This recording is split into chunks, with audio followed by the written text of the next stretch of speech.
We start out our journey this week by meeting somebody named By-Ends. And you'll notice he doesn't identify himself, even when they ask him, but instead he just dances around who he is.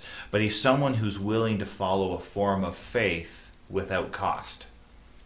This is especially interesting after we consider where Christian has traveled through, Vanity Fair, where he lost his friend and traveling companion, Faithful. Now Christian is walking with a new friend, Hopeful, and they meet this man who is not willing to pay any price. He's only willing to take the easy route and the route of gain. And Christian calls him on this very quickly and tells him that the journey is one of cost. It's not about going the easy way and the way of benefit.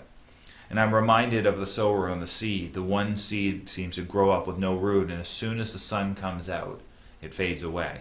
By-Ends is kind of like Pliable in this way, but seems to have had more success with religion than Pliable ever did.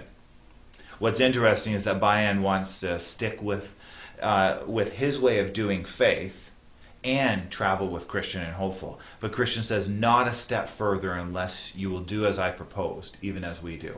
Christian and Hopeful are not willing to walk with this man along the journey of faith if he's not willing to actually follow a true Christianity. By-Ends then walks apart and ends up meeting some others, and he describes Christian and Hopeful this way.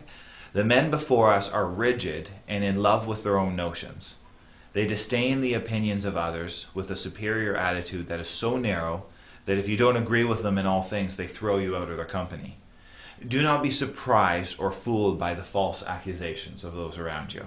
A lot of what By-Ends said about Christian and Hopeful was true, but like the words of Satan, only partly true, mixed with other stuff. Accusations against those who follow Christ are like that. It enrages the world when we do not go their way.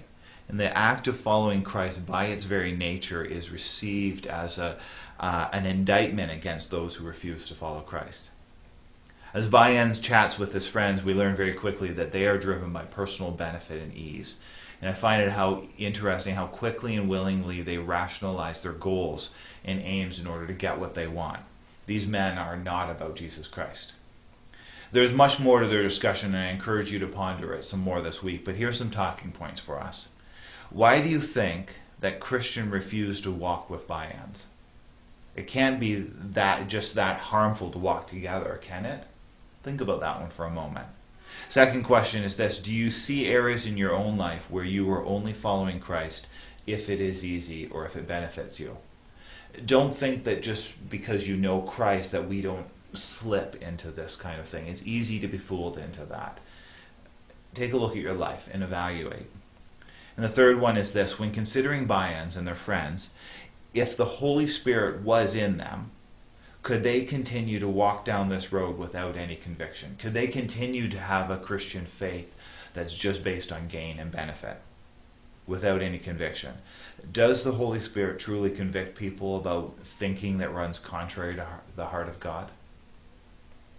And I just encourage you to work through these questions and continue to enjoy the book this week.